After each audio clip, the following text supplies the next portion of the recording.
Seiki était un gros type moche qui se faisait harceler pour son odeur. Mais quand il est invoqué dans un autre monde, il mange un fruit mystérieux qui l'aide à évoluer en un giga-chad surpuissant.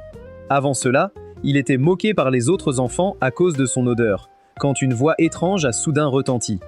La voix se présente comme un dieu et explique qu'ils vont tous être transportés dans un autre monde.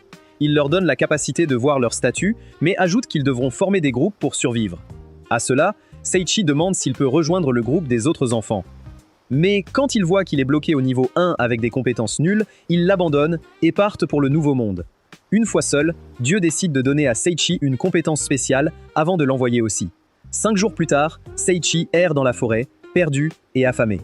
Quand un fruit tombe soudainement sur sa tête, il voit que c'est le fruit de l'évolution et se met à le dévorer comme le gros qu'il est. Soudain, une voix annonce que le fruit a été activé, même si rien ne semble se passer, alors il part à la recherche de plus de nourriture.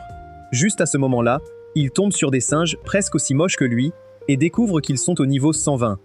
Mais heureusement, les singes s'enfuient, laissant derrière eux des fruits et des potions de soins que Seichi vole sans honte. Une semaine passe, et la seule compétence de Seichi est toujours de mettre des choses dans sa bouche. Soudain, un champignon le empoisonne, alors il prend le fruit de l'évolution, et cela le guérit, activant sa compétence de résistance au poison. Juste à ce moment-là, un des singes revient et commence à battre Seichi à plat de couture. Cependant, quand il essaie de se régaler de son gros ventre, l'odeur corporelle de Seichi l'attaque et lui prend la vie, laissant des objets derrière.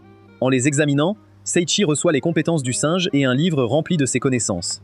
C'est alors qu'il réalise que son cadeau supplémentaire de Dieu est sa capacité à absorber tout d'un ennemi vaincu. Cela déclenche l'évolution de Seichi d'un gros loser moche à un loser moche mais maigre. Après cette transformation, Seichi vérifie ses statistiques et voit qu'elles ont augmenté de 1000, mais il est toujours au niveau 1. 5 mois plus tard, Seichi est toujours dans la forêt à perfectionner ses compétences et à vaincre de nouveaux monstres. Après avoir vaincu un loup, il débloque la magie de l'eau et atteint sa 9e évolution, ne laissant qu'une seule à débloquer. Soudain, il se retrouve entouré de singes alors qu'une gorille rose parlant, nommée Saria, descend et exige que Seichi se batte contre elle.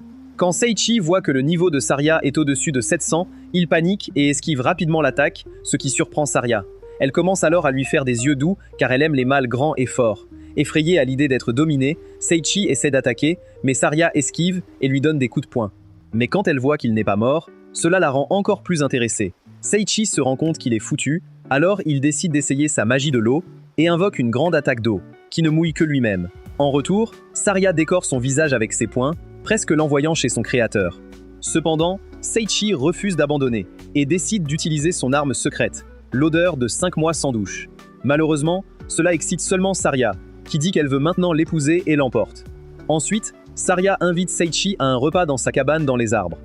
Mais quand il lui demande de le libérer, Saria dit qu'ils sont maintenant un couple.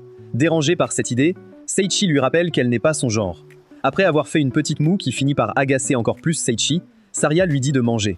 Seichi prend alors une bouchée avec colère, mais panique en réalisant à quel point c'est délicieux. Il dit alors qu'elle ferait une bonne mariée, ce qui excite Saria. En sentant cela, il brise ses espoirs en disant que seuls d'autres gorilles pourraient penser cela. Quelques instants plus tard, pendant que Saria fait la vaisselle, Seiji planifie silencieusement son évasion. Mais quand Saria lui demande s'il pensait à elle, il lui demande comment elle a appris à parler. En réponse, Cyrus dit qu'elle a appris grâce à des livres trouvés dans la grotte. Quand elle lui montre les livres, Sei les consulte et réalise que ce sont des livres de sorts pour les activités quotidiennes. Après avoir feuilleté les pages, il reçoit la notification qu'il a acquis la magie de la vie quotidienne. Plus tard, près d'un ruisseau, Saria pêche à main nue pendant que Seichi regarde, émerveillé. Cependant, il réalise vite que c'est sa seule chance de s'échapper, alors il essaye de ramper, mais tombe sur une énorme araignée et panique. Soudain, Saria arrive pour sauver son gentleman en détresse et lui demande s'il est blessé. Seichi réalise alors qu'elle s'inquiète vraiment pour lui et se sent coupable de la façon dont il l'a traité. Le lendemain, pendant le petit déjeuner, Saria dit qu'elle va sortir avec ses amis pour chercher des fruits d'évolution. En entendant cela, Seichi renverse ce qu'il avait dans la bouche, ce qui fait demander à Saria s'il connaît le fruit. Rapidement, Seichi nie. Suriya explique que le fruit peut l'aider à atteindre le sommet de sa race, ce qui fait penser à Seichi qu'il va bientôt obtenir le physique d'Ashton Hall. Cependant, quand elle prévient qu'il mourra s'il mange 11 fruits, Seichi commence à transpirer car il en a déjà mangé 10. Après cela, Suriya dit qu'elle en a mangé 10 et qu'elle rassemblait les fruits pour son partenaire potentiel avant que quelqu'un ne les vole. Quand elle menace de tuer le voleur, Seichi se met à genoux et avoue qu'il l'a volé parce qu'il avait faim. Étonnamment, Suriya dit qu'elle va lui pardonner et suggère qu'il se marie immédiatement. Cependant, Seiichi refuse, ce qui fait demander à Seiichi s'il la déteste, mais il dit que non, ce qui la fait rougir. Juste à ce moment-là, Seiichi dit qu'elle sort chasser, et alors qu'elle sort, Seiichi se précipite et décide de trouver son chemin hors de la forêt. Pendant ce temps, dans un pays voisin, les autres étudiants interrogent un chevalier nommé Zakiya, demandant quand ils pourront combattre de vraies batailles. Comme ils en ont assez de manier des épées en bois, Zakiya leur dit de s'habituer d'abord à manier des armes. De retour dans la forêt, Seiichi essaye de s'échapper, mais Sirius se met soudain à le poursuivre, lui disant d'arrêter de courir dans cette direction.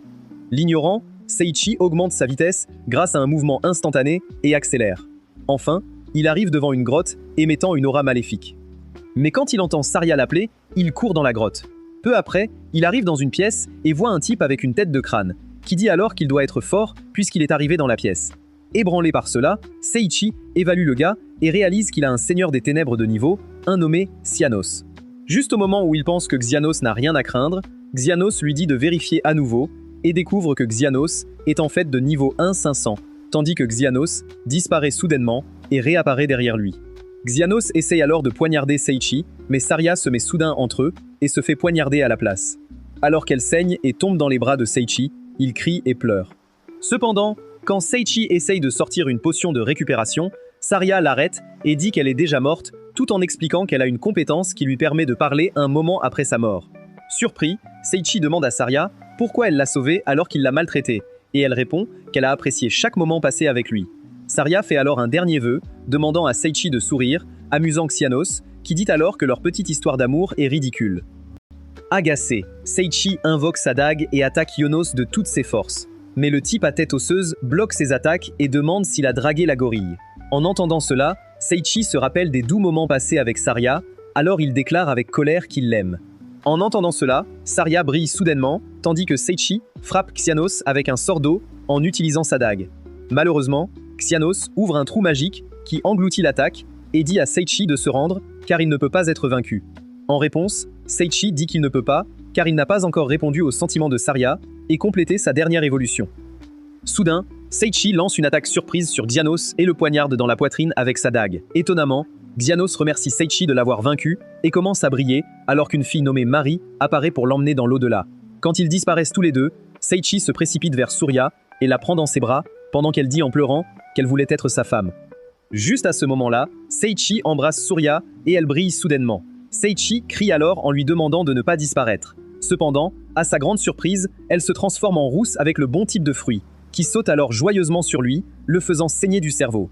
Quand elle lui demande s'il la reconnaît, Seiichi panique en réalisant qu'elle doit être Saria. Ensuite, Seiichi découvre dans un livre que Xehanos était autrefois un bon seigneur et instructeur d'épée pour de nombreux héros. Cependant, à l'époque, les machinations de l'empereur l'ont fait perdre l'amour de sa vie. Ainsi, Xehanos est devenu un monstre et s'est retiré dans une grotte avec le corps de Marie. Après avoir lu cela, Seiichi console Saigra, disant qu'ils ont fait une bonne chose en réunissant Xehanos avec son amour. Juste à ce moment-là, il vérifie un coffre laissé par Xehanos et y trouve une chemise. Il lui donne alors la chemise et elle l'enfile, le faisant perdre la tête. Soudain, Seiichi est bombardé de compétences et de magie, et il est averti du début de sa dernière évolution. Puis, il est frappé par une décharge et tombe au sol, inquiet de mourir. Cependant, en se relevant, Seiichi remarque que Saria rougit et lui demande ce qui se passe. En réponse, Saria dit qu'il a l'air beaucoup plus cool, mais elle balaye ça et dit qu'elle prévoit de quitter la forêt. Juste quand elle dit qu'elle le suivra jusqu'au bout du monde, un mouton en costume apparaît et se présente comme Edward, l'administrateur du donjon. De plus, il révèle que Seiichi est le premier à avoir terminé le donjon et il transforme la chemise de Saria en robe et lui donne un casque avec des capacités spéciales. Il les téléporte ensuite hors de la forêt où ils décident de commencer leur aventure. En route vers la ville la plus proche, ils rencontrent des slimes. Sei les vainc et trouve des bottes et des cartes de compétences laissées par les slimes. Il donne les bottes à Saria et acquiert les compétences d'absorption et de compression. Lorsqu'il est averti qu'il a encore monté de niveau, Seiichi crie, inquiet de devenir plus dangereux. Soudain, son casque commence à émettre des rayons lumineux, alors Seiichi l'enlève pendant qu'il se transforme en robe. Pendant qu'il l'examine, Saria lui tend une lettre tombée de la robe. En l'ouvrant, il réalise qu'elle vient d'Edward, qui le félicite pour sa montée de niveau et explique que son casque a évolué avec lui. Plus tard, Seiichi et Saria arrivent dans une ville où un chevalier nommé Claude les réprimande pour ne pas avoir de preuves d'identité. Juste à ce moment-là, Seiichi dit qu'ils l'ont perdu en chemin, alors le chevalier leur demande de poser la main sur un bijou pour voir s'ils sont des criminels. Seiichi s'avance alors en se demandant si sa compétence de déguisement fonctionne.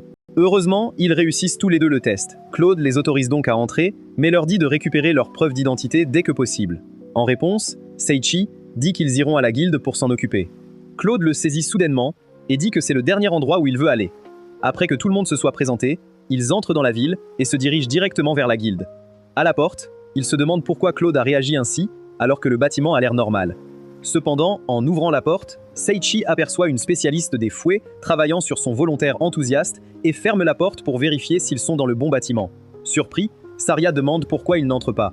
Seiichi regarde à nouveau et réalise que c'est un cirque de dégénérés, alors il ferme la porte et empêche Saria de jeter un coup d'œil. Juste au moment où il suggère d'aller ailleurs pour la preuve d'identité, un prétendant à Mister Olympia apparaît et se présente comme Guzel, le maître de la guilde. Guzel dit ensuite qu'il les a entendus et les accueille à la guilde. Ensuite, Guzel appelle Eris, la folle qui est censée être la réceptionniste, et dit qu'ils ont de nouveaux candidats. Soudain, Eris se transforme en tenue de travail et se présente. Saria tire alors sur la robe de Seiichi et suggère qu'il rejoigne la guilde puisque tout le monde semble s'amuser. Juste au moment où Seiichi acquiesce, des clowns font irruption dans le bâtiment et s'approchent de lui pour lui demander s'il est nouveau. Seiichi confirme qu'il vient de rejoindre la guilde, alors les gars lui disent de marcher avec eux un moment. Après être sorti, Seiichi est amené au chef de la troupe, qui a fait de la prison avec Didi, et veut s'introduire par la porte arrière de Seiichi. Immédiatement, Seiichi lit la situation et se libère, s'échappant sur un toit, pendant que les amateurs de saucisses le poursuivent jusqu'à épuisement. Lorsqu'il revient à la guilde, Guzel dit qu'il n'arrive pas à croire que Seiichi soit revenu normalement, alors Seiichi lui demande de faire quelque chose contre les creepies. Cependant, Guzel en rit. Juste à ce moment-là, Eris dit qu'ils vont effectuer quelques tests pour voir quel type de quête leur conviennent. De plus, elle précise qu'ils doivent atteindre un rang B ou supérieur, avec un aventurier les accompagnant comme examinateur. Juste à ce moment-là, une aventurière de rang A, nommée Artoria, apparaît, clairement en colère d'avoir été choisie pour superviser le test. Pendant que Seiichi reste fixé sur ses atouts, waouh! Magnifique. Saria lui dit d'arrêter de regarder. Artoria demande alors à Seiichi s'il la veut comme examinateur, mais il dit que ça ne le dérange pas. Agacé, Anatoria le saisit et lui dit qu'il doit avoir un souhait de mort. Cependant, Guzel dit que Seiichi a échappé aux Mohawks, donc il pourrait aussi survivre à elle. En entendant cela, Seiichi se demande de quoi il parle, tandis qu'Anatoria accepte à contre-cœur le poste. Après s'être présenté comme une calamité ambulante, ils sortent et elle explique qu'ils commenceront par des quêtes de petits boulots. En entendant cela, Seiichi se demande ce qu'elle veut dire, alors Anatoria précise qu'ils aideront un orphelinat, démoliront un bâtiment et promèneront un chien. Pendant qu'elle râle sur Guzel qui leur a refilé tous les petits boulots, Seiichi dit qu'elle est mignonne quand elle sourit. Choquée, Anatoria lui dit de se taire et suggère qu'ils se mettent en route. Peu après, ils arrivent à l'orphelinat et Saria propose de s'occuper de la quête pendant qu'ils s'occupent des autres. Une religieuse les remercie alors d'avoir accepté une quête si mal payée, car personne d'autre ne voulait la prendre. Ensuite, alors qu'Anatoria et Seiichi prennent congé, un des orphelins qui joue tombe. Elle se dirige donc vers lui pour l'aider. Et pendant qu'elle soigne les blessures du garçon, un tas de bois à proximité s'effondre sur eux. Rapidement, Seiichi se précipite là-bas, mais à sa grande surprise, il réalise qu'Anatoria s'est protégée et se demande comment elle a vu cela venir. Après qu'Anatoria se reproche cela, il se dirige vers des ruines où Anatoria dit qu'ils devront démolir le bâtiment. Cependant, avant qu'elle ne termine sa phrase, Seiichi entre dans le bâtiment, impatient de se montrer. Juste à ce moment-là, il touche le mur et, à sa grande surprise, tout le bâtiment s'effondre sur lui. Choquée, Anatoria se précipite et commence à déblayer les décombres tout en se blâmant pour le sort de Seiichi. Depuis son enfance, elle a eu de la malchance, ce qui finit par blesser les gens autour d'elle. Mais alors qu'elle s'émeut, Seiichi émerge des décombres et dit qu'il a de la poussière dans la bouche. Furieuse, Anatoria le saisit et lui dit d'utiliser sa tête avant ses mains la prochaine fois. Pendant ce temps, les héros des élèves continuent de balancer des épées en bois, alors un chevalier nommé Orphi demande à Zakia pourquoi il est si dur avec eux. En réponse, Zakia dit qu'il ne veut pas qu'ils meurent, car ils n'ont rien à voir avec la guerre contre le Seigneur Démon. Quand il déclare qu'il n'est pas en faveur de la guerre, Orphi l'avertit de ne pas dire cela à haute voix. Ailleurs, Sage dit que leur dernière quête doit être une promenade tranquille. Mais peu après, il panique et s'enfuit en réalisant qu'il promène un loup et non un chien. Pendant qu'Anatoria regarde, Seiichi la réprimande de ne pas essayer d'aider. Pendant ce temps, Adriana, la propriétaire du loup, commente qu'Anatoria sourit maintenant plus souvent et dit que cela doit être à cause de Seiichi. Cependant, Anatoria répond qu'elle supervise juste leurs tests. Plus tard, à la guilde, Guzel sort leur récompense de l'endroit où le soleil ne brille jamais, surprenant Seiichi. Eris demande alors s'ils ont un endroit où rester, alors Anatoria suggère d'essayer l'auberge où elle séjourne. Surprise d'entendre cela, Guzel et Eris s'exclament tandis que Seiichi et Saira acceptent de l'accompagner. Le lendemain, Anatoria annonce qu'ils devront rassembler 10 herbes médicinales chacun.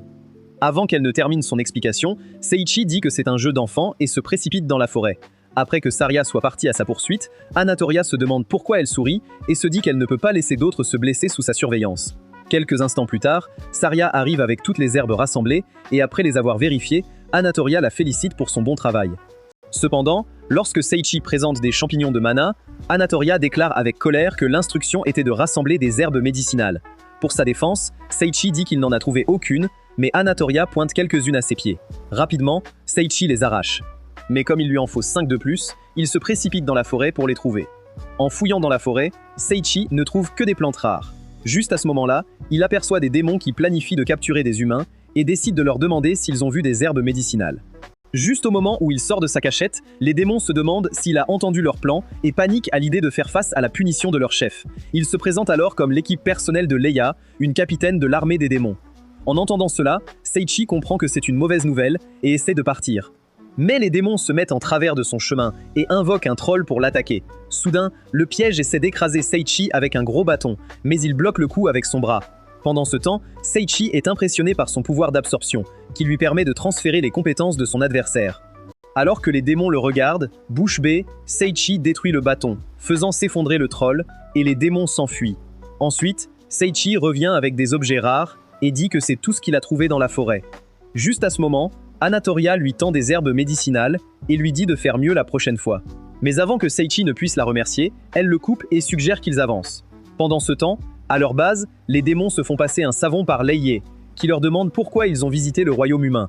En réponse, Belle explique qu'ils sont venus mettre en place des sorts de téléportation pour réduire les forces du royaume humain en les téléportant dans le donjon du dieu dragon noir. Impressionnée, Lei dit qu'elle se sent mal pour les humains, mais insiste tout de même pour les punir. Plus tard, Seiichi et ses compagnons se dirigent vers les champs, où Anatoria annonce que leur dernier test sera de chasser des slimes. Elle demande ensuite à Saria son arme, mais Saria montre ses poings. Seiichi explique donc que ses coups de poing sont ses armes. Juste à ce moment, des slimes apparaissent, et Seiichi invoque rapidement son épée pour les attaquer, mais le slime disparaît quand il frappe. Surpris, Anatoria vérifie l'endroit et annonce que le test est suspendu à cause de sorts de téléportation envoyés partout. Seiichi demande comment cela a pu arriver, mais Anatoria dit qu'elle n'en a aucune idée et suggère qu'il retourne à la guilde. Soudain, elle marche sur un piège de téléportation. Mais juste avant de disparaître, Seiichi et Suriya lui attrapent les mains, et ils disparaissent tous ensemble.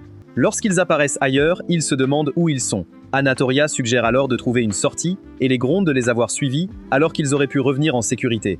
Seiichi et Seira répondent qu'ils voulaient juste l'aider, surprenant Anatoria, qui dit alors qu'elle n'a jamais rencontré quelqu'un comme eux et qu'ils devraient rentrer.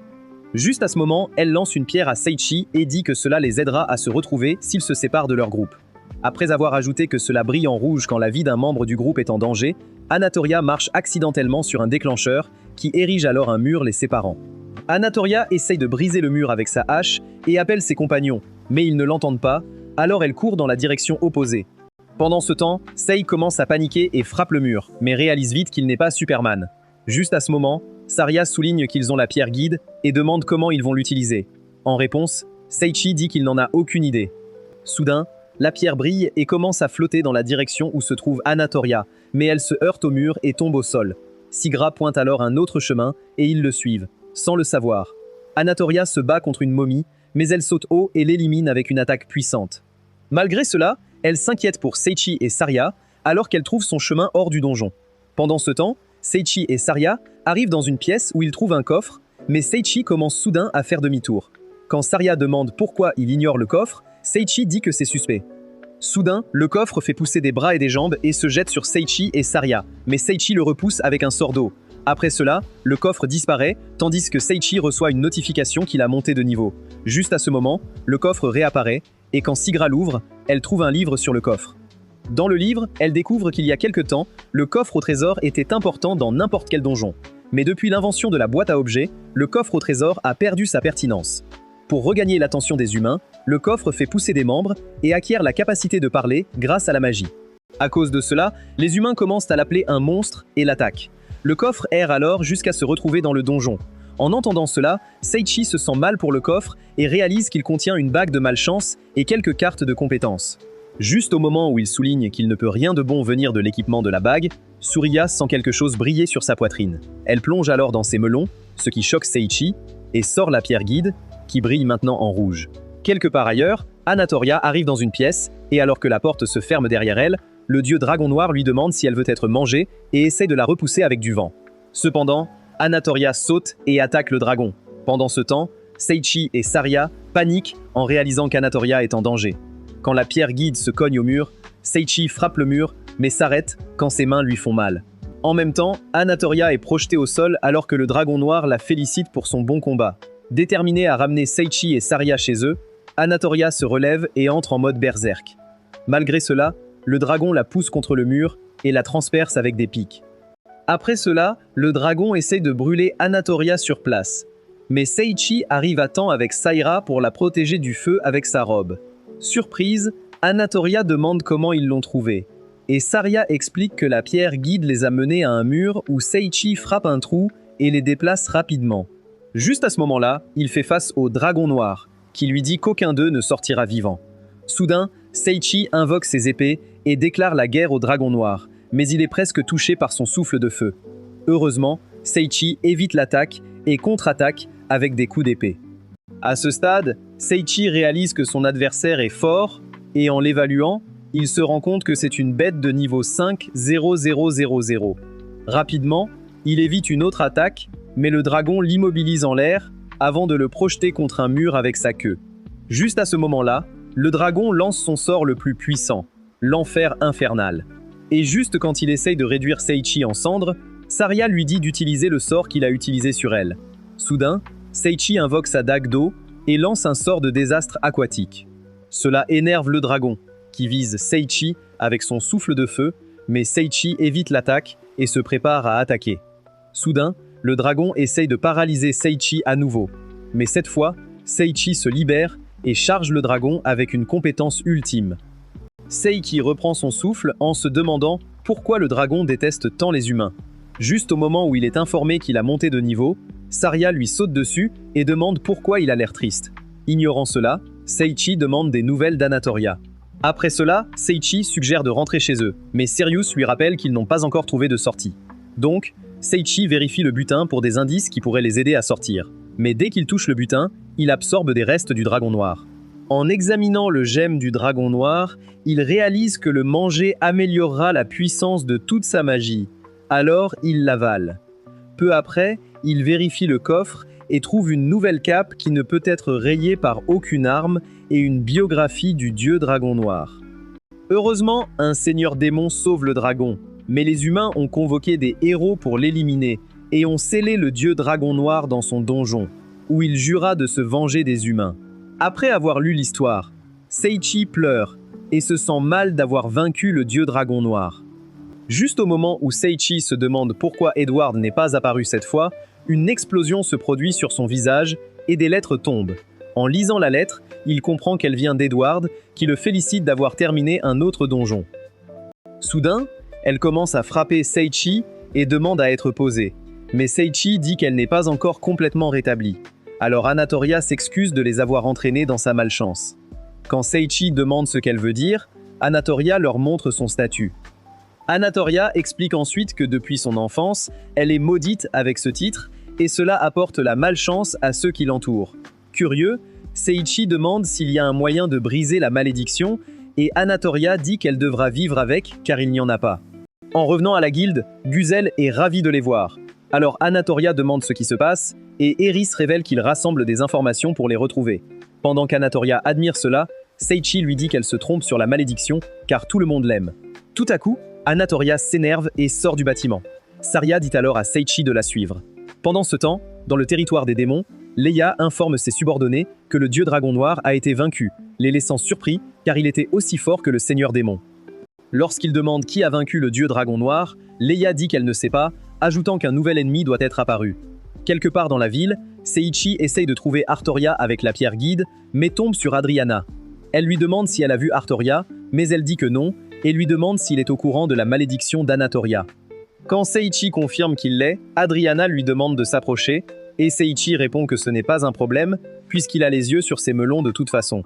Ensuite, Il continue sa recherche avec la pierre guide, qui le mène aux ruines où il a passé son premier test de guilde. En arrivant, il trouve Anatoria assise seule. Alors il lui demande ce qu'elle fait là. Et Anatoria demande si elle est vraiment nécessaire aux autres. Quand Seiichi lui rappelle à quel point tout le monde à la guilde était excité à leur retour, Anatoria se dit que cela doit être vrai. Pendant ce temps, Seiichi se souvient de la demande d'Adriana, alors il l'embrasse et lui dit quelques mots réconfortants. Pendant ce temps, à la guilde, Saria s'inquiète pour Seiichi, alors Gustl flexe ses muscles devant elle pour lui changer les idées. Tout à coup, Eris attrape son cou avec son lasso et assure à Saria que Seiichi est probablement en train de parler à Artoria. De retour aux ruines, Seiichi ignore le renflement dans son pantalon et se convainc qu'il rend service à l'humanité. Cependant, quand il recule, il pense à la situation d'Anatoria et se demande s'il y a un moyen de changer sa malchance. Il lui demande alors de tendre la main et met la bague de malchance à son doigt, pensant que cela devrait annuler sa malchance. Curieuse, Anatoria demande à quoi sert la bague, et Seiichi dit que c'est une bague de bonheur qui peut annuler sa malédiction et doubler sa chance. Il lui assure alors qu'elle ne sera plus la calamité et promet de la soutenir. Tout à coup, Anatoria le pousse et s'enfuit à nouveau, laissant Seiichi se demander où il a mal agi. Juste à ce moment-là, il réalise que son discours ressemblait à une demande en mariage, mais pense que c'est bien, tant que cela la rend heureuse. Quelques jours plus tard, au petit déjeuner, Seira remarque que Seiichi a l'air troublé et lui demande ce qui se passe. Il lui demande alors si elle a aussi remarqué qu'Anatoria l'évite, et Seira lui assure qu'elle ne le déteste pas. Surpris, Seiichi demande comment elle en est si sûre, et Seira dit qu'elle a juste un pressentiment. Après cela, il demande à Seira ce qu'elle fera dans la journée, puisque leur test de chasse a été annulé, et Seira dit qu'elle va visiter l'orphelinat. Quand Seira lui demande ce qu'il va faire aussi, Seira dit qu'il va rassembler des informations. Ensuite, ils se séparent, et Seira décide d'en apprendre davantage sur le monde. Il se rend ensuite à la guilde pour poser quelques questions à Gazol sur le monde, mais l'idiot essaye de lui vendre un manuel de macho. Juste au moment où Seiichi dit qu'il n'est pas intéressé, Eris arrive et réprimande Gazol pour être un muzzlehead. Après cela, elle dit à Seiichi qu'elle a des informations spéciales pour lui. En entendant cela, Seiichi s'illumine, s'attendant à quelque chose de bien, mais Eris finit par lui demander de s'abonner à son OnlyFans. Après cela, Guzel demande à Seiichi ce qu'il aimerait savoir, et Seiichi demande s'il y a eu un événement majeur récemment.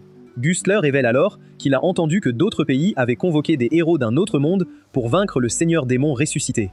Eris ajoute qu'il peut visiter la bibliothèque royale pour plus d'informations sur l'invocation. Pendant que Seiichi se demande où cela se trouve, Gustl sort une carte malodorante de l'endroit où il garde ses objets de valeur et la remet à Seiichi. Quelque part ailleurs, le roi se plaint de l'échec de Zakiya, a commencé à entraîner les héros pour de vraies batailles, et un mage nommé Helio ajoute que beaucoup de héros eux-mêmes demandent de vraies batailles.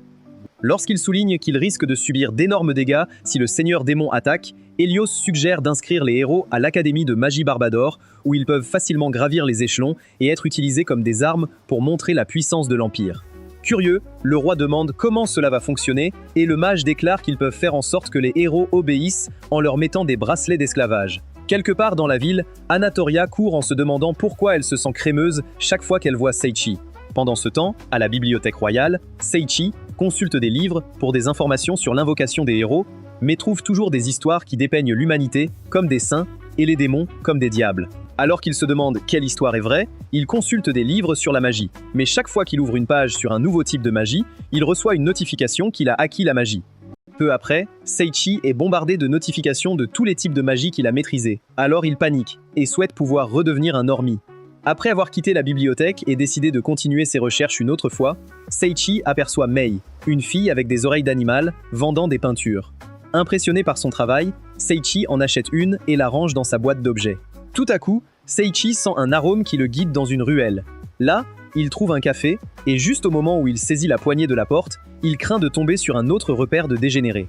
Cependant, comme il a faim, il entre et aperçoit un homme nommé Ranze buvant au bar, qui dit qu'il ne lui semble pas familier.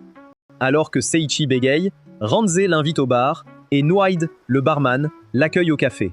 Pendant ce temps, Anatoria se promène dans la ville en réfléchissant à ses sentiments. Et quand elle se sent perdue, Adriana apparaît et lui propose des conseils. De retour au café, Noad sert Seiichi un bol de pâtes, et quand il commence à manger, il panique. Tout à coup, il prend l'assiette et la vide en quelques secondes. Ranz demande alors si c'est sa première fois au café, et Seiichi révèle qu'il est officiellement devenu aventurier la veille. En entendant cela, Ranze se présente comme un roturier à Noah, le propriétaire du café. Ailleurs, Adriana annonce à Anatoria qu'elle est tombée amoureuse, surprenant Anatoria, qui dit alors que c'est impossible. À ce moment-là, Adriana demande si la bague à son doigt est juste pour l'esthétique, alors Anatolia la cache rapidement. Mais Adriana souligne que c'est un signe qu'elle est prise, ajoutant que Sage a levé sa malédiction alors qu'il aurait pu soulever ses jupes à la place. Juste après, Anatolia commente que Seichi a un truc avec Saria, mais Adriana lui dit d'admettre qu'elle est amoureuse. En entendant le mot « amour », Anatolia réalise qu'elle est dans de beaux draps, alors elle s'émeut et demande à Adriana comment attirer l'attention de Seichi. Adriana lui assure alors qu'elle va lui apprendre la manière parfaite de conquérir son cœur. Pendant ce temps, au café, Seichi explique sa situation avec les filles aux hommes. Noah révèle alors qu'offrir une bague à une fille est un symbole de son vœu d'amour éternel. En entendant cela, Seichi recrache sa boisson, tandis que Ranze ajoute qu'il perdra ses bijoux de famille s'il change d'avis. Pendant que Seichi s'inquiète pour sa virilité, Ranze demande pourquoi il ne peut pas épouser Anatolia, et il confirme qu'il y a une autre fille dans le tableau. Ranze suggère donc qu'il avoue son amour pour les deux, ce qui fait paniquer Seichi. Noah lui dit alors de se ressaisir et de dire à ces deux dames ce qu'il ressent. Encouragé par cela, Seichi les remercie pour le repas et sort du café. Après cela, Noah avertit Ranze qu'il ne devrait pas se montrer en visitant le café puisqu'il est une personnalité publique. Mais Ranze dit qu'il n'y a pas de quoi s'inquiéter puisque Luis, le plus fort épéiste du royaume, l'acceptera. Après ce jour-là, Sage se dirige vers l'orphelinat en espérant que Saria y soit encore. Cependant, alors qu'il envisage d'annoncer la nouvelle aux filles le lendemain, Anatolia apparaît, et en s'approchant de lui, Seichi essaie de clarifier son intention réelle en lui offrant la bague. Mais Anatolia lui plante soudain un baiser et dit qu'elle sait qu'il ne l'a pas demandé en mariage avec la bague. Cependant, elle le serre dans ses bras en disant qu'elle s'en fiche, en avouant qu'elle est tombée amoureuse de lui. Alors que la briseuse de cœur dit qu'elle sait qu'il a un truc avec Saria, elle demande à Seichi si elle n'est pas à la hauteur. Juste à ce moment-là, Seichi se rappelle des conseils qu'il a reçus au café, alors il prend Anatolia dans ses bras et essaye de parler. Mais Saria sort soudain de l'orphelinat, donnant à Seichi le choc de sa vie. Étonnamment, Saria dit que Seichi accepte Anatolia tout en ajoutant qu'elle a toujours su qu'il était un bien commun. Juste après, Seichi fait face à Anatolia et lui avoue son amour avant de l'embrasser aussi. Après cela, Saria les rejoint dans une étreinte de groupe pendant que leurs autres amis arrivent pour les féliciter. Le lendemain, Guzel parle à Seichi et Saria tout en agitant sans vergogne son outil devant eux. Dégoûté, Seichi lui dit d'arrêter ce spectacle honteux et de parler normalement. Alors Gazol souligne que chaque aventurier de haut rang a besoin d'un cheval pour faciliter ses quêtes. Il sort ensuite une carte de son stockage préféré et la remet à Seichi pour l'aider à trouver une écurie. Plus tard, Seichi sort seul puisque Saria et Anatolia sont occupés. Il consulte la carte et quand il trouve enfin l'écurie, il entre et dit qu'il aimerait acheter un cheval. Le propriétaire de l'écurie demande alors s'il essaie aussi de participer à la coupe royale, mais comme Seichi reste figé comme le produit d'une expérience de clonage, le propriétaire explique que c'est une course de chevaux où tout est permis. Et comme c'est très dangereux, les participants gagnent des prix extravagants. Après cela, le propriétaire montre à Seichi les chevaux à vendre, en commençant par un cheval dragon. Après cela, il passe au cheval cerf, qui ressemble à un animal en peluche, et explique qu'il a 2 fois la puissance du cheval dragon. Quand Seichi dit que le cheval cerf a l'air bête, le propriétaire du magasin dit qu'il peut être utile une fois dressé. Cependant, quand il tapote le cheval cerf, il s'effondre et meurt. Le propriétaire de l'écurie explique donc que les chevaux cerfs meurent facilement parce qu'ils sont si bêtes qu'ils pourraient oublier de respirer. Ensuite, il montre le dernier cheval disponible et dit que c'est une jument avec des problèmes de colère. Bien qu'ils disent qu'ils ne la recommandent pas, Seichi remarque que c'est un âne et soudain, l'âne donne un coup de pied et terrasse le propriétaire. Soudain, Seichi acquiert la capacité de comprendre toutes les langues, alors il entend l'âne dire qu'il ne peut être touché que par ceux qu'il juge dignes. Seichi commente alors qu'il parle beaucoup pour un âne, surprenant l'âne, qui lui demande qui il est. Avant qu'il ne réponde, l'âne l'attaque. Mais heureusement, il évite les attaques et attrape l'âne par les pattes. Il soulève ensuite l'âne, qui proteste et demande à être reposé. Cependant, Seichi dit qu'il ne peut pas prendre ce risque et se faire donner un coup de pied, alors l'âne capitule et reconnaît Seichi tout en s'excusant de l'avoir attaqué plus tôt. Après cela, il propose de servir Seichi et se présente comme Lulu Nae. Soudain, le propriétaire de l'écurie, confus, se relève et menace de frapper Seichi. Mais malheureusement pour lui, l'âne le met dehors. Plus tard, Seichi se promène dans la ville avec Lulu Nae, qui perçoit alors un arôme, donc Seichi décide de lui offrir un bon repas. Une fois qu'ils ont fini de manger, Lulu Nae dit qu'il passera sa vie entière à rembourser Seichi pour l'avoir nourri. Juste à ce moment-là, ils aperçoivent un gars nommé Clay, essayant de convaincre Mei de participer à un concours de peinture. Seichi interrompt alors agaçant Clay qui lui demande qui il est. En voyant Seichi, Mei le remercie d'avoir acheté sa peinture, pendant que Clay dit qu'il ne peut pas croire que quelqu'un ait enfin remarqué son talent. Il déclare ensuite qu'elle devrait participer au concours de peinture caritatif, mais Mei dit qu'elle est encore débutante. Clay s'approche alors de Seichi pour lui demander s'il a vraiment acheté une des peintures de Mei. Et quand Chi confirme qu'il l'a vraiment fait, Clay lui montre une de ses peintures LED et commence à parler comme un génie de l'art. Cependant, Seichi dit que la peinture n'est pas si géniale et demande qui il est. En réponse, Clay se présente comme un prodige des arts et revient à demander à Mei de rejoindre le concours. En entendant cela, Seichi dit qu'il participera à la Coupe Royale et demande à Mei de s'inscrire au concours si elle gagne. Choqué, Mei souligne que la Coupe Royale est dangereuse et Seichi admet qu'il a peur, mais il dit que cela en vaut la peine si cela lui donne le courage de participer au concours de peinture. Juste à ce moment-là, Clay ajoute qu'un poisson légendaire géant et délicieux est l'une des récompenses de la victoire à la Coupe Royale. En entendant cela, Lulunae s'excite. Clay demande donc à Seichi s'il va monter Lulunae lors de la compétition. Et quand il confirme que oui, Clay et Mei le regardent comme s'il venait de signer son arrêt de mort. Quand le jour tant attendu arrive, l'animateur annonce que le deuxième recevra des images épicées de la capitaine des Valkyries, tandis que le gagnant passera la journée avec les Valkyries.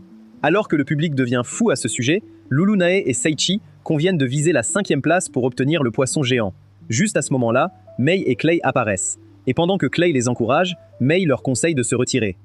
Cependant, Seichi dit qu'il était comme elle dans le passé, jusqu'à ce que ses amis lui donnent un coup de pouce. Il dit ensuite qu'il essaie de faire la même chose pour elle, alors il s'assoit sur Lulunae et se motive pour la course. Après cela, l'animateur explique la course et précise qu'éliminer les autres coureurs est autorisé. Soudain, les portes s'ouvrent et la course commence. Mais les chevaucères s'effondrent sous le choc, tandis que Lulunae commence à défiler sur les pistes. Surpris, Seichi demande ce qui se passe. Alors Lulunae dit qu'elle a sauté le petit déjeuner parce qu'elle attendait le poisson géant. Rapidement, Seichi fouille dans son stockage et trouve un fruit d'évolution et l'offre à Lulunae. Pendant ce temps, les autres coureurs s'éliminent les uns les autres sur les pistes jusqu'à ce qu'il ne reste que 2 coureurs en compétition pour la première place. Juste à ce moment-là, l'un d'eux siffle et invoque un loup monstre sur la piste. En voyant ça, les coureurs et l'animateur s'affolent. Mais juste avant d'annoncer l'annulation de la course, Seichi et Lulunae foncent vers eux à toute vitesse, tandis que la foule les encourage. Inquiet, Seichi dit à Lulunae de ralentir, mais elle répond qu'elle ne peut pas à cause du fruit de l'évolution. Soudain, elle saute au-dessus des autres coureurs, et quand elle atterrit au milieu des loups, son impact les repousse, laissant un chef parmi eux. Juste à ce moment-là, le coureur qui a invoqué les loups ordonne à l'alpha de les éliminer, mais Luoluni charge vers lui et lui donne un coup de pied sur le nez, mettant le monstre hors de combat. Choqués, les autres coureurs décident d'abandonner, et Seichi termine la course. Pendant que le public célèbre, Mei s'excite et dit à Clay qu'elle va participer à la compétition. Pendant ce temps, Lulunae se lamente de ne pas avoir reçu la récompense du poisson géant, alors Seichi la console en la remerciant pour ses efforts. Ému, Lulunae serre Seichi dans ses bras et commence à briller. Par coïncidence, Saria et Anatoria entrent et voient Lulunae se transformer en fille sans vêtements. Waouh, magnifique. Soudain, elle saute sur Seichi, lui faisant saigner du nez. Surpris, Seichi demande si elle est vraiment Lulunae, et elle confirme que oui. En remarquant les changements de son corps, Lulunae couvre rapidement ses seins, tandis qu'Anatoria craque ses knuckles et demande à Seichi ce qu'il fait. Cependant, avant qu'il puisse s'expliquer, Anatoria lui donne un coup de poing qui lui fait mal. Ensuite, elle dit à Seichi de trouver une meilleure excuse pour avoir triché, car elle ne croit pas à son histoire ridicule sur la transformation de Lulunae. Juste à ce moment-là, Saria confirme que Seichi dit la vérité et se transforme en gorille pour le prouver. Pendant qu'Anatoria admire cela, Saria explique qu'elle était à l'origine un monstre qui est devenu humain après avoir mangé le fruit de l'évolution. Anatoria saisit alors Lulunae, et elle se dirige vers un magasin de vêtements où elle essaie une tenue et remercie Anatori pour son incroyable sens de la mode. Juste à ce moment-là, 2 dames nommées Lorna et Claudia entrent et se présentent comme les Valkyries du pays. Après cela, elle demande à Seichi de tendre les mains, et quand il le fait, elles lui mettent des menottes magiques. Puis, elles expliquent qu'elles ont reçu l'ordre de l'emmener, surprenant Seichi, qui demande alors s'il a fait quelque chose de mal, mais les dames ignorent sa question et l'emmènent. Pendant ce temps, dans le territoire des démons, les capitaines de l'armée démoniaque se réunissent et se demandent pourquoi ils ont été convoqués. Alors qu'ils reprochent à Leia d'être arrivée en retard, Luthia, la fille du seigneur démon, entre et les remercie d'avoir répondu à son appel. Ensuite, elle révèle qu'elle les a convoqués pour discuter d'une alliance avec le royaume de Winberg. Alors qu'ils s'émerveillent tous, un gros dégoûtant nommé Christ demande si elle essaye vraiment de former une alliance avec les humains qui ont persécuté les démons pendant des années et qui ont également scellé son père. En réponse, Lucia dit qu'elle a entendu dire que le roi de Windberg établit des relations avec certains démons. Juste à ce moment-là, Laie souligne que le dieu dragon noir a été vaincu à lui seul par un humain de Windberg. Pendant que les autres s'émerveillent, Leia raconte comment elle a invoqué l'âme du dragon, et il lui a dit qu'il avait perdu de manière juste contre un humain nommé Seichi. En entendant cela, Kraes se plaint que l'armée du Seigneur Démon a déjà suffisamment souffert des humains. Mais Lucia dit qu'ils ne peuvent pas s'accrocher au passé éternellement et suggère de commencer à coexister avec les humains. Cependant, Kraes évoque une prophétie sur une calamité qui frappera les démons s'ils s'impliquent avec les humains. Lucia propose alors de sacrifier sa tête si la prophétie se réalise. Et quand Kraes ne cesse d'en parler, l'autre capitaine menace de le réduire au silence. Agacé par cela, Christ se dirige vers la porte et dit qu'ils apprendront tous combien il est insensé de former une alliance avec les humains. Après son départ, Lucia demande le soutien des capitaines, et ils lui promettent tous leur soutien. Pendant ce temps, en arrivant dans ces quartiers, Christ se lamente de voir ses plans ruinés, mais pense qu'il peut encore faire quelque chose. Pendant ce temps, dans le royaume de Windberg, Seichi et les Valkyries arrivent au château, et ils demandent pourquoi il est emmené. Juste à ce moment-là, Lorna souligne qu'il va passer la journée avec elle, puisqu'il a gagné la coupe royale. Lorsqu'il demande pourquoi il est menotté et proteste, Claudia le libère, tandis que Lorna annonce qu'ils sont arrivés sur le terrain d'entraînement et explique qu'il est protégé par une barrière qui ne se brisera pas, même lorsque des mages lanceront des sorts à pleine puissance. Claudia dit alors que Louise ne permettra pas aux mages de faire cela. Alors Seichi demande si Louise est vraiment si effrayante. En réponse, Lorna s'affole et dit qu'elle est un diable. Ensuite, ils aperçoivent les Valkyries s'entraîner avec Louise, qui les bat tous facilement, et leur dit de travailler sur leurs attaques. Peu après, Louise s'approche d'eux et se présente comme la chef des Valkyries du royaume. Quand Seichi tend la main, Louise lui donne une épée en bois et propose un combat d'entraînement. Seichi demande alors s'il peut rentrer chez lui, mais Louise sort son épée et s'approche pour attaquer. Pendant ce temps, les héros invoqués sont inscrits à l'Académie Barbador. Kanazuki et ses amis croisent un gars nommé Oyama, qui dit être surpris qu'un paresseux comme Kenji soit admis à l'Académie. Avant que Kenji ne réagisse, Kanazuki l'arrête et demande à Oyama ce qu'il veut. Juste à ce moment-là, un des amis d'Oyama propose de faire un petit match pour voir quel groupe peut vaincre le plus de monstres. Oyama pousse Kanazuki contre un mur en disant qu'il va lui faire des concessions, mais elle lui remet les idées en place et dit qu'elle n'est pas intéressée par le match. Oyama s'en va avec ses amis en menaçant de lui montrer ce qui arrive quand on les défie. Pendant ce temps, au château, Louise attaque Seichi avec frénésie, et quand il les esquive, elle dit être impressionnée. Elle décide alors de l'attaquer de toutes ses forces, ce qui fait paniquer Seichi. Pendant qu'elle l'attaque, Lorna s'étonne de voir quelqu'un esquiver les attaques de Louise et se demande si Seichi est humain. Juste à ce moment-là, Louise dit qu'elle n'aurait jamais imaginé que ses attaques sérieuses ne fonctionnent pas, alors elle décide de finir avec sa carte maîtresse.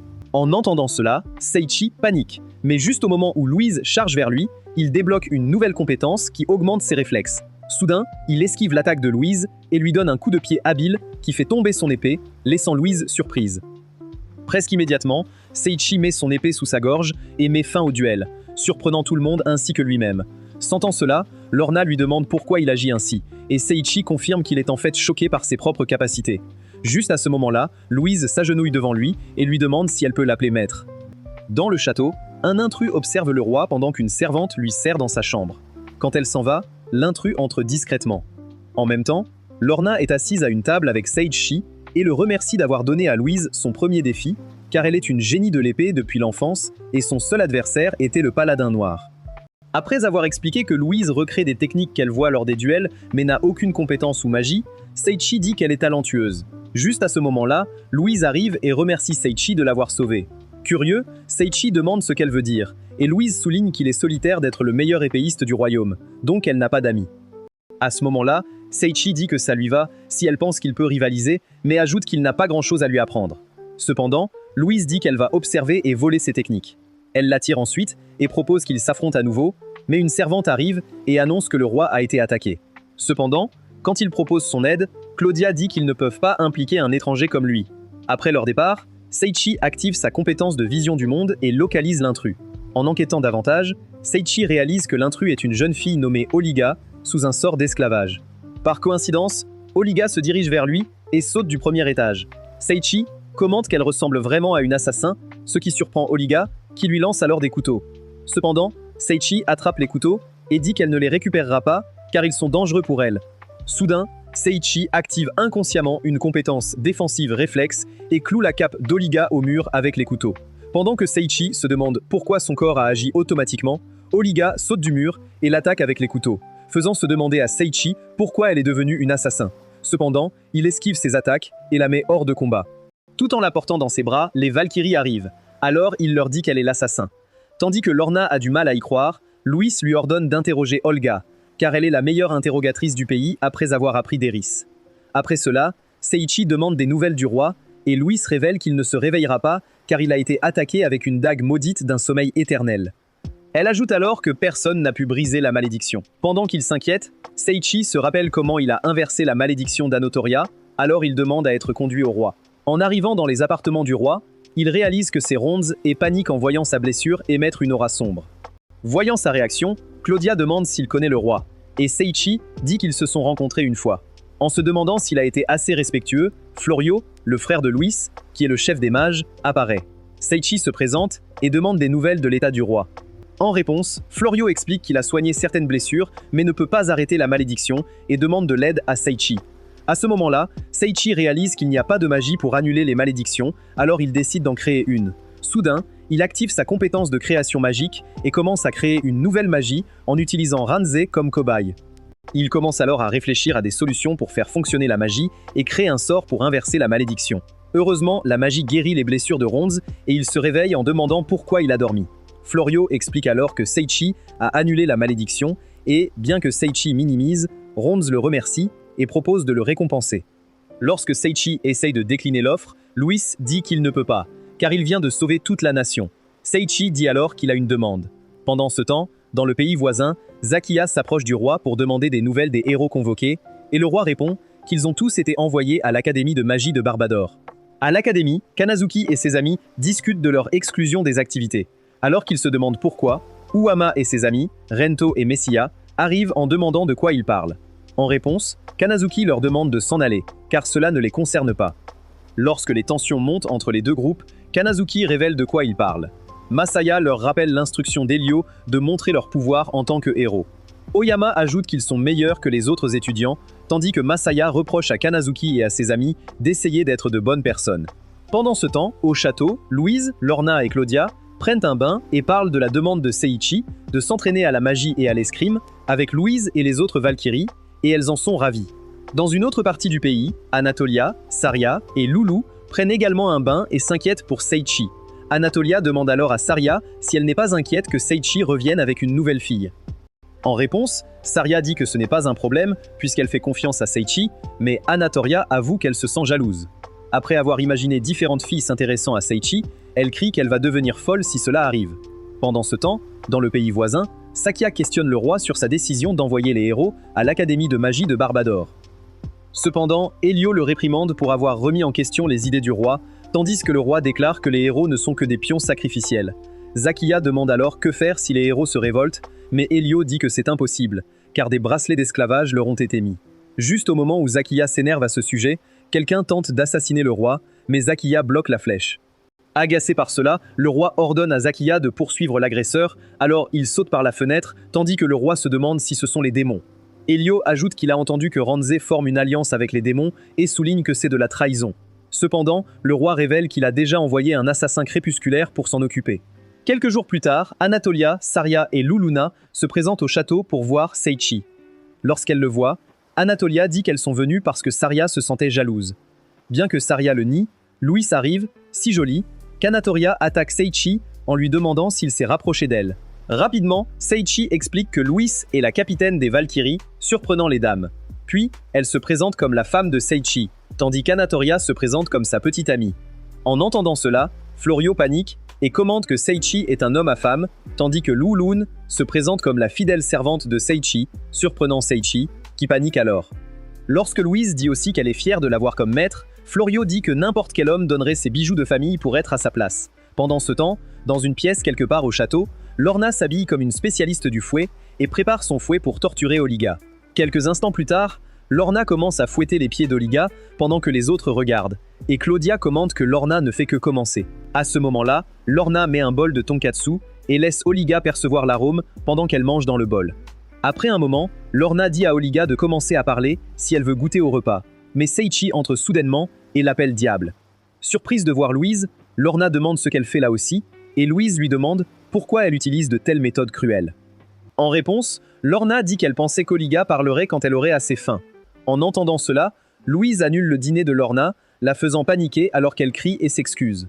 Ensuite, Louise enlève les bandeaux d'Olga pendant que Seiichi lui sert un plat et lui dit de manger autant qu'elle veut. Après avoir vidé le bol, Olga les remercie pour le repas et Louise identifie le collier autour de son cou comme un collier d'esclavage. Seiichi ajoute que le collier a dû la forcer à attaquer Ranzé, tandis que Lorna commente qu'il n'aurait pas dû ordonner l'interrogatoire en sachant cela. Lorsque Seiichi suggère de retirer le collier, Olga dit que c'est impossible et touche le collier. Soudain, elle est électrocutée, ce qui fait se demander à Seiichi qui peut être si cruel. Pendant ce temps, dans le pays voisin, Elio informe le roi qu'Olga a été capturée et lui assure qu'elle ne divulguera aucun secret. Le roi lui dit alors d'y aller. Non loin, Zakiya manie son épée en pensant à sa poursuite du coupable qui a tenté d'assassiner le roi. Il a rattrapé l'assassin qui a alors pointé sa flèche sur lui en se présentant comme Shin. À ce moment-là, Zakiya a dégainé son épée et a demandé à Shin pourquoi il voulait plonger la nation dans le chaos. En réponse, Shion a déclaré que le royaume est depuis longtemps dans le chaos et a tiré une flèche sur Zakiya, qui l'a bloqué. Après cela, Shion a tiré d'autres flèches et a accusé Zakiya d'être ignorant de ce que subissent les gens. Après avoir tiré encore, Shion a dit qu'il essayait de venger une fille démon qui a été tuée par des soldats à cause d'un ordre venu d'en haut. Lorsque Shion a blâmé le roi pour la mort de la fille démon, Zakiya a dit qu'il pouvait ignorer quiconque menaçant l'Empire, peu importe les raisons. En entendant cela, Shion a traité Zakiya de marionnette, ce qui l'a agacé en affirmant qu'il voulait juste protéger le pays et a invoqué une épée magique. Soudain, Shion tire plusieurs flèches, mais Zakiya les bloque toutes avec l'épée magique. Cependant, une flèche de la lune a soudainement frappé sa jambe, surprenant Zakiya, qui s'est demandé d'où elle avait été tirée. À ce moment-là, Shion a fait pleuvoir des flèches sur Zakiya, mais il a tranché à travers les flèches et a dit à Shion de se rendre. Cependant, Shion a dit qu'il se battrait un autre jour et a sauté du toit. Dans le temps présent, Zakiya se rappelle qu'on l'a traité de marionnette et décharge sa colère sur un arbre voisin. Pendant ce temps, au château, alors que Seiichi essaie de trouver un moyen de briser le collier d'esclavage d'Olga, les dames arrivent. À ce moment-là, il s'inspire d'Abraham Lincoln et finit par créer un sort qui brise le collier. Émue par cela, Olga commence à pleurer tandis que Louise la console. Quand elle se calme enfin, Olga se présente et raconte comment les gens comme elle ont été maltraités par l'Empire Kaiser. Un peu avant cela, dans une prison, elle a été séparée de sa mère et emmenée dans un établissement où les jeunes gens bêtes sont entraînés à devenir des armes de destruction. Après cela, Olga est devenue une assassin au service de la famille royale de l'Empire Khizar. Quand Olga conclut en se condamnant, Seiichi lui prend les mains et blâme l'Empire pour l'avoir utilisé ainsi. Ensuite, Seiichi dit à Olga de le voir comme son frère aîné, et Saria suggère qu'elle reste avec eux, mais Olga dit que l'Empire pourrait venir les chercher. Cependant, Seiichi lui assure qu'il peut la protéger de l'Empire. Quand il demande à Louise ce qu'elle en pense, elle approuve l'idée en disant que Ronzé souhaite aussi voir Olga protégée, car elle est assez jeune. Quelque part ailleurs, Kreis et Elio communiquent à travers des orbes de verre, et Kreis révèle les plans de Luthia pour s'allier avec Winberg. À ce moment-là, ils décident de jouer leur rôle et de poursuivre leur plan. Quelques jours plus tard, au château, Seiichi s'entraîne à contrôler sa magie sous l'œil de Florio, qui dit alors qu'il s'est amélioré en ajoutant que c'est grâce à ses compétences. Peu après, Louise arrive pour voir Seiichi, qui remarque qu'elle semble différente. Louise demande donc s'il peut protéger son père pendant son absence, surprenant Seiichi. Il lui demande alors où elle va, et Louise déclare que le Paladin Noir a envoyé un rapport sur l'augmentation du nombre de monstres à leurs frontières et a besoin de l'aide des Valkyries. Seiichi dit alors qu'il n'est qu'un simple aventurier, mais Louise lui rappelle qu'il l'a déjà vaincu. Seiichi accepte donc de le faire. Peu après, alors que Seiichi et les autres dames voient les Valkyries partir, Saria demande combien de temps elle sera absente, et Louise dit que ce sera plus d'1 mois. Les autres Valkyries arrivent alors, et ils se disent au revoir avant de partir. Après plus de pratique avec Florio, Seiichi s'améliore dans le contrôle de sa magie, donc Florio commente qu'il pourrait enfin acquérir la compétence de contrôle. Après cela, alors que Seiichi se lamente sur la pauvreté de son contrôle de pouvoir, il reçoit la notification qu'il vient d'acquérir la compétence Santé Infinie. Alors qu'il s'inquiète et se demande ce que fait cette compétence, Gustal et Eris arrivent au château et sont ravis de le voir. Curieux, Seiichi demande ce qu'ils font au château, et Eris explique qu'ils ont amené un mage pour voir le roi. Lorsque Barnabas, le mage, arrive, Florio s'incline pour lui rendre hommage, tandis que Seiichi demande qui est le mage. Choqué, Florio reproche à Seiichi de ne pas connaître le plus grand magicien de tous les temps. Face à Barnabas, Florio commence sa performance de fan obsédé, mais Barnabas lui dit de cesser ses bêtises. Quand il ajoute qu'il sait que Florio est talentueux, Florio verse des larmes de joie et se sent accompli. Plus tard, lorsque Gushel rencontre Ranzé, il montre ses abdos, et Ranzé commente ses muscles impressionnants. Juste à ce moment-là, Barnabas les rejoint, surprenant Ranzé, qui descend du trône pour lui rendre hommage. Cependant, Barnabas dit que la formalité est inutile puisqu'il est maintenant un dirigeant. Curieux, Seiichi demande à Florio comment ils se connaissent et Florio explique que Barnabas était l'ancien instructeur de Ranzé. Ronz demande alors une chaise pour Barnabas et une fois assis, Ronz lui demande pourquoi il est là. Barnabas répond que c'est à cause de son académie. En entendant cela, Seiichi interroge Florio, qui révèle que Barnabas est le directeur de l'académie de magie Barbador. Ronz demande alors s'il s'agit des héros de l'Empire Kaiser qui étaient inscrits à l'académie. Barnabas confirme qu'il y a eu d'innombrables problèmes depuis que les héros ont rejoint l'académie. Soudain, un soldat arrive avec des informations des gardes forestiers et révèle qu'une énorme horde de monstres de niveau boss est apparue dans la forêt voisine et tente d'envahir la ville. En entendant cela, Ranzé panique. Mais Barnabas souligne qu'il n'y a pas de quoi s'inquiéter puisque les Valkyries peuvent s'en occuper. Cependant, Ranzé l'informe que les Valkyries sont à la frontière, repoussant les monstres. À la frontière, le paladin noir dit qu'il a éliminé beaucoup de monstres, mais qu'il continue à se relever. Louise suggère alors qu'il lance une attaque totale avec plus de force qu'ils ne peuvent en récupérer. Soudain, Louise descend de son cheval et sort son épée pour passer à l'action. Peu après, elle saute d'une falaise et commence à attaquer les monstres avec son épée magique. Se sentant motivée, Lorna ordonne aux autres Valkyries de charger, et elle se précipite au combat, éliminant les monstres. Pendant que les Valkyries anéantissent les derniers monstres, Claudia annonce qu'ils viennent de recevoir un message indiquant qu'une énorme horde de monstres vient d'envahir la capitale royale. En entendant cela, Louise s'inquiète pour Ronz. Pendant ce temps, Christ observe les combats depuis une orbe de verre dans sa chambre et s'excite car ses plans fonctionnent. Alors que les monstres approchent des murs de la capitale royale, Seiichi et ses compagnons regardent depuis les murs. Anatoria dit qu'elle n'a jamais vu autant de monstres de niveau boss attaquer en même temps. Seiichi aperçoit alors Saria, excitée à l'idée de se battre, et s'inquiète de la façon dont elle se battra sous sa forme humaine. Pour aggraver les choses, Lulu dit à Seiichi qu'elle a peur car tout ce qu'elle aime manger disparaîtra s'ils perdent la bataille. Alaka tire alors sur la cape de Seiichi et promet de donner le meilleur d'elle-même. Il la remercie, mais lui conseille de ne pas trop se surmener. Soudain, différents aventuriers apparaissent pour défendre la ville contre les monstres, y compris le groupe qui a essayé de s'introduire par la porte arrière de Seiichi. Lorsque les monstres s'approchent de la ville, Guzel saute hors des murs et devient fou. Il se précipite alors vers le monstre et ses membres de guilde le suivent au combat. Pendant que Seiichi s'inquiète pour eux, Barnabas lui dit de regarder. Juste à ce moment-là, Guzel traverse un monstre et lorsqu'un autre monstre géant essaie de l'écraser, il brise le gourdin pendant qu'Eris élimine le monstre avec son lasso. Après qu'Eris lui ait dit de faire attention, Guzel avance et frappe un autre monstre géant. En voyant tout cela, Seiichi découvre le véritable pouvoir de Guzel et observe comment Eris lie les monstres géants avec ses cordes et les déchire avec son lasso. Après cela, le cirque des dégénérés montre leur capacité maladroite tout en éliminant les monstres. De plus, Claude apparaît sur le champ de bataille et élimine quelques monstres. Quand il a fini, il commente que les monstres sont adorables comparés aux aventuriers de la guilde. En entendant cela, le groupe des amateurs de saucisses menace de forcer sa porte arrière. Cependant, ils transfèrent leur agressivité sur un monstre et s'introduisent par sa porte arrière. Soudain, le roi des bêtes apparaît sur le champ de bataille, mais Noad l'affronte avec une faucille et le vainc d'un seul coup. Pendant que Seiichi admire cela, Ranzé révèle que Noad est un assassin légendaire. En entendant cela, Seiichi dit qu'il pensait que Noad n'était qu'un propriétaire de café. Ranzé précise que Noad est maintenant à la retraite. Pendant ce temps, sur le champ de bataille, Saria transforme son bras en forme de gorille et frappe un monstre, tandis qu'Anatoria gèle un monstre avant de le réduire en morceaux avec sa hache.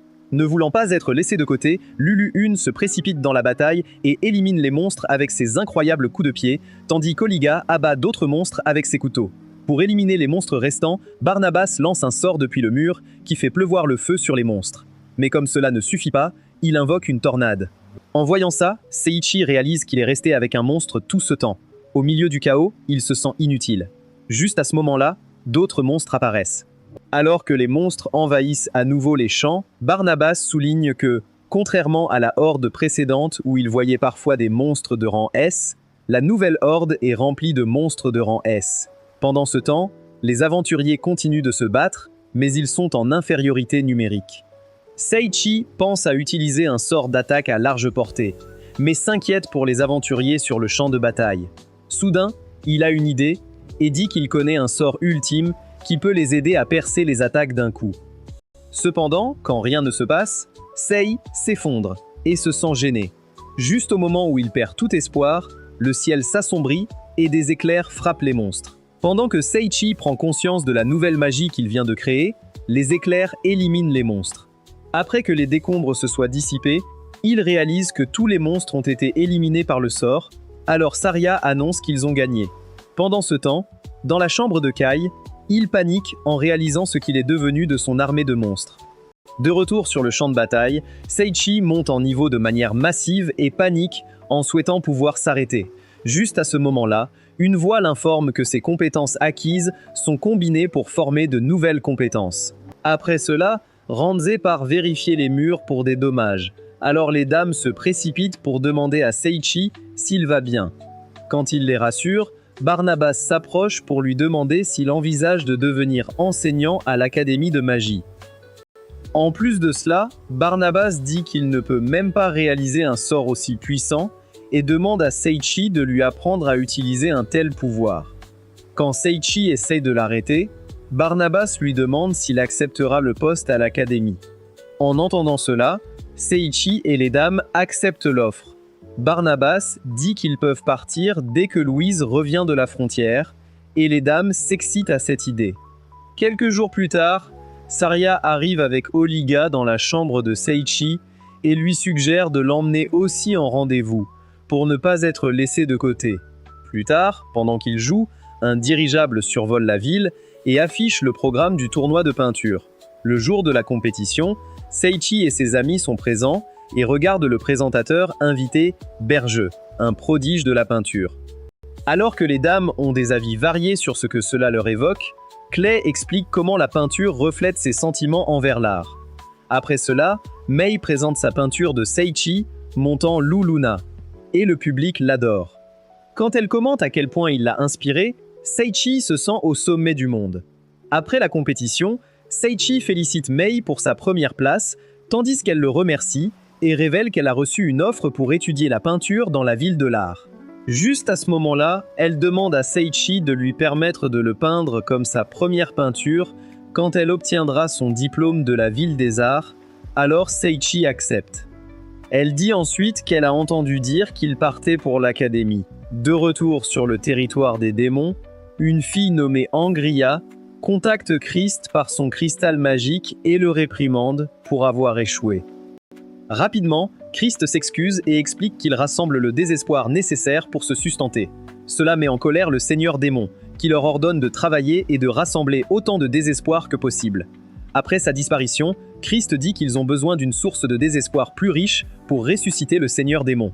Angria fait remarquer qu'ils peuvent l'obtenir de l'Académie de magie. Le lendemain à l'Académie, Kanazuki se souvient d'une fille qui cherchait Seiichi et lui a parlé de lui, mais elle est partie avant qu'elle puisse poser plus de questions. Pendant ce temps, dans la capitale royale, les gens célèbrent le départ de Seiichi et de son harem. Lorsqu'ils sont prêts à partir en carrosse, Seiichi les remercie tous de bien s'occuper de lui. Louise souligne alors qu'elle est fière de l'avoir comme maître. Après avoir échangé leurs adieux, Sei et les autres se disent au revoir et partent. En route, Seiichi remercie les dames de rester avec lui et elles le remercient en retour de s'occuper d'elle. Quelques instants plus tard, Barbados demande à Seiichi s'il va manquer la ville et il confirme en expliquant que la ville l'a accueilli chaleureusement. De plus, il dit qu'il ne dit pas au revoir pour toujours et révèle qu'il prévoit de leur montrer ses progrès après avoir grandi. Si vous pouviez choisir l'une des nombreuses capacités de Seiichi, laquelle choisiriez-vous?